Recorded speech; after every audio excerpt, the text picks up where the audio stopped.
This gathering is intended to send a very strong signal that deeper exploration of the human condition must be central in our quest for solutions from the personal to the planetary scale. It's been said that almost all of our problems in the world today come from within, from the human attitudes, values and behaviours that define our increasingly unhealthy relationship with ourselves, others and the natural world. As noted by Gus Speth, former chair to the UN SDG group, the top environmental problems are selfishness, greed and apathy, and to deal with these we need a spiritual and cultural transformation. This calls for solutions that promote awareness, wisdom and connectedness, for a paradigm shift towards more mutualistic worldviews and a higher level of planetary consciousness.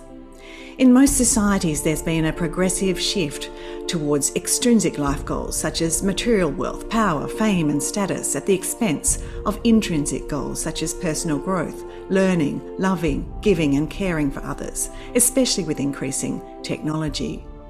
Jean Twenge and others have shown that this is associated with major social trends towards greed, narcissism, antisocial behaviour, unhappiness, mental ill health, disconnection from nature, with increasingly exploitative and extractive attitudes. Decades of work by Richard Ryan and others shows that achieving extrinsic goals does not increase happiness and only leads to an unfulfilling cycle of wanting. Happiness and meaning in life depend on intrinsic goals, which are both necessary and sufficient in scientific terms.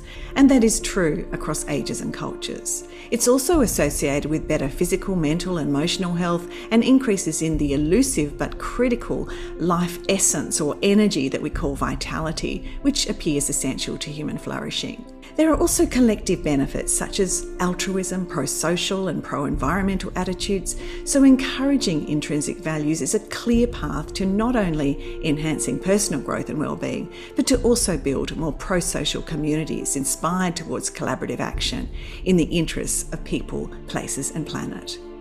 This requires a greater focus on connectedness and relationships, and psychological models such as self-determination theory for meaning of life focus on connection to self and connection to others through both relatedness and social contributions. And for our purposes, we might extend that to include our connections with the natural world. However, we also need to move beyond these intellectual compartmentalised models towards deeper experience of connectedness, a more universal sense of being part of all things, of feeling the awe, the wonder, the love for the universe around us and within us. And from that deeper, wiser, inspired vantage point, we can approach all of our challenges from a very different perspective. This means making the journey that is sometimes difficult for academics from our heads to our hearts to bring our whole selves, hearts and minds, to address our challenges. And that is why nature, spiritual practices, storytelling, arts and other creative practices are so important for helping us open that door.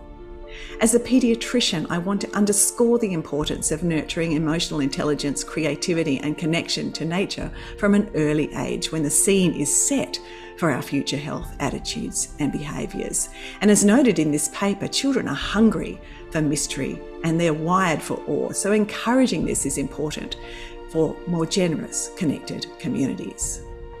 Perhaps one of the greatest moments of awe for all humanity was when we saw our home from space in 1968. This remarkable outward journey had the even more profound effect of turning awareness inward to our own condition and that of our troubled planet. It contributed to an emerging social and spiritual movement that inspired the first Earth Day, calling for peace, unity, love and justice.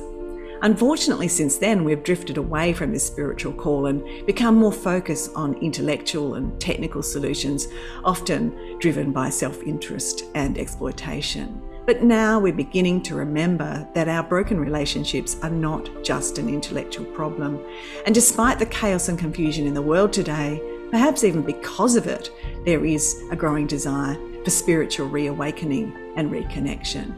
Which brings us back to where we need to begin. To really widen our vision and feel truly connected, we must look within. Change starts at home, and that means we need to be in harmony with ourselves as a starting point. The big question for all of us is, what do we do? And my personal offering to that question is that we should not underestimate the power of kindness in our doing and in our being. Kindness for every person, everything, and especially to ourselves. Kindness builds connectedness, meaning and purpose. It encourages, even requires us to look within and brings us to a place of meaningful service to something greater.